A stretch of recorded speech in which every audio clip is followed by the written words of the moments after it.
The edge of her silence. Part 1, The Quiet Drift. Sophie and Mark had been together for nearly 9 years. Their life was calm. Their home was beautiful. Their love, quiet, like wallpaper you stop noticing after a while. They didn't fight. They didn't touch much either. Conversations became functional. Sex, rare.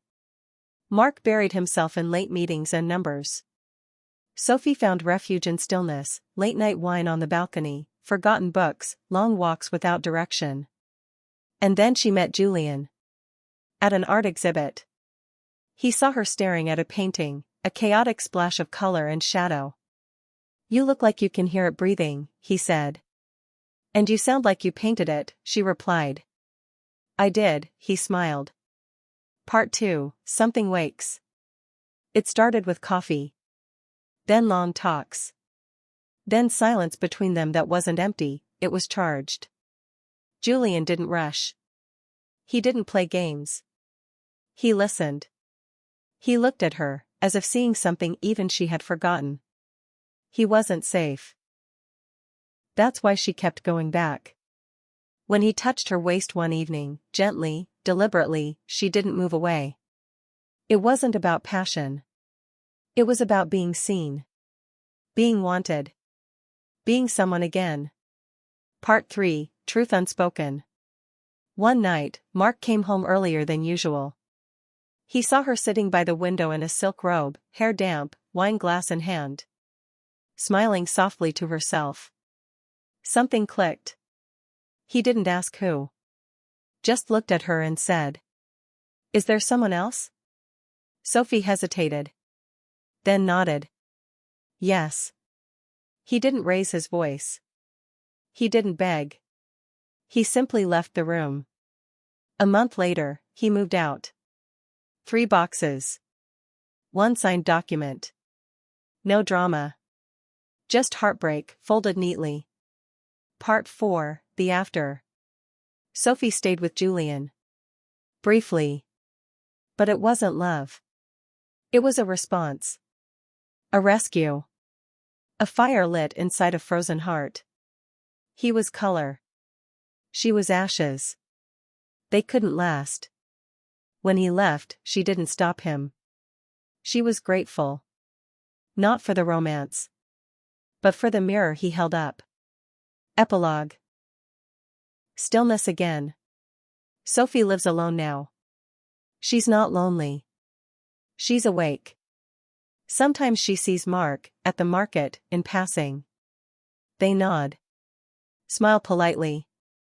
Strangers with history. The affair didn't make her happy.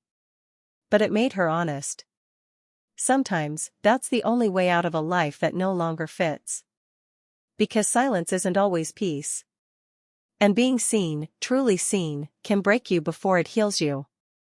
Part 5, Fragments of Healing. 1 year later, Sophie no longer thought of the affair every day. But some days, in certain kinds of light, in certain kinds of quiet, it still found her. Julian was gone. No messages. No more flashes of paint on her skin or poems in the margins of napkins. He had been a storm, and like all storms, he passed. Mark, too, was no longer a ghost in her home. His toothbrush was gone. The smell of his cologne no longer lingered in the closet. But in her memory, he remained, not angry, not resentful. Just distant. Like a country she once lived in. She had started therapy. Slowly. Hesitantly. There, she unpacked what no one else could see. The years of emotional drought. The quiet resentment. The fear of saying "I'm unhappy" out loud. She had been the woman who waited too long to ask for what she needed. And then became the woman who took it without asking. Part 6, A Letter That Never Sends. One evening, Sophie wrote Mark a letter. She never mailed it. _I'm sorry. Not just for the affair, but for all the ways I stopped showing up. You were steady, and I took that for silence. You were present, and I confused it with absence.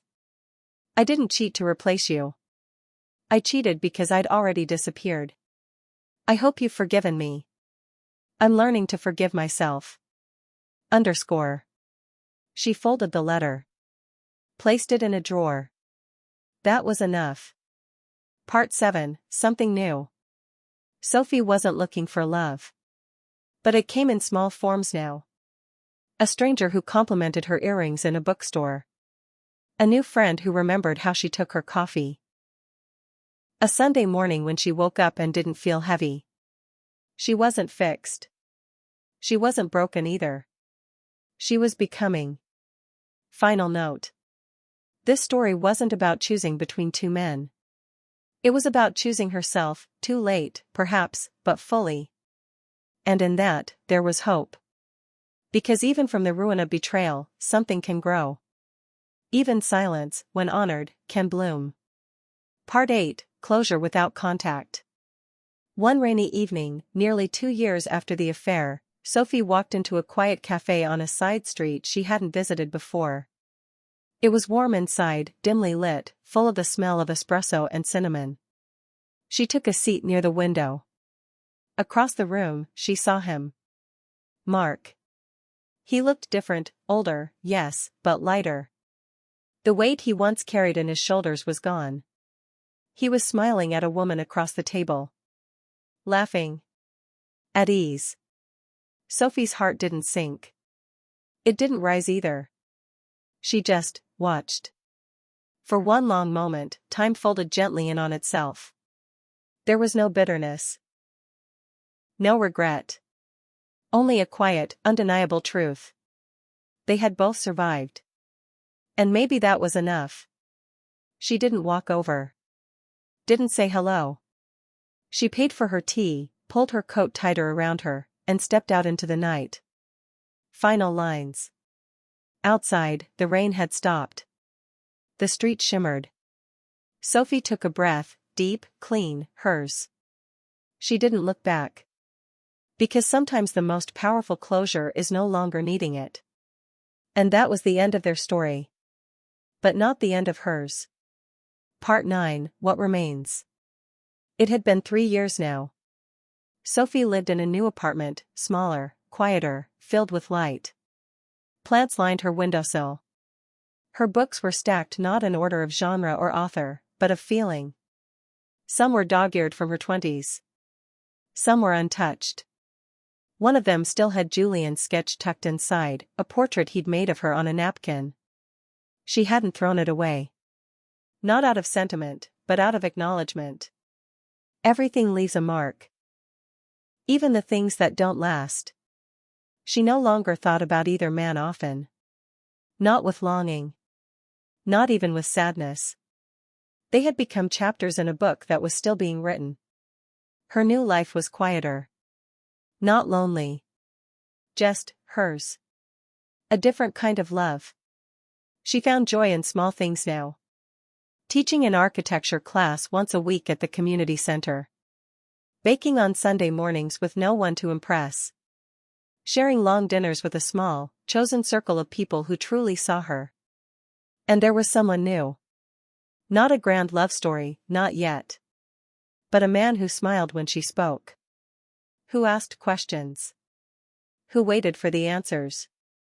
His name was Eli. He didn't try to fix her. Just held space beside her. She was careful. Not guarded, intentional. She had learned that love, when real, doesn't rush. Part 10, Full Circle. One afternoon, she walked past a park where she and Mark used to sit on weekends. She didn't stop. But she smiled. Because she had finally reached a place where the past didn't grip her, it framed her. Gave shape to who she'd become, but no longer dictated what came next. Closure wasn't a conversation. It wasn't forgiveness. It was peace, the kind that comes not when you forget, but when you remember without pain. Final words. There is no perfect end. There's just a woman who once broke, then healed, not into who she was, but into who she was meant to be. Sophie. Still here. Still learning. Still open.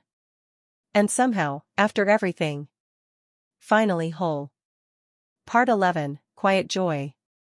Sophie stood in her kitchen, barefoot, coffee cup in hand, the morning sun slicing through the blinds. Eli sat at the table, still waking up, hair messy, flipping through a newspaper like it was 1995. They weren't in love. Not yet. But they were near it, and that was more than enough. No grand gestures. No declarations. Just consistency. Warmth. Safety. And laughter, the kind that bubbles up from small things. Burnt toast.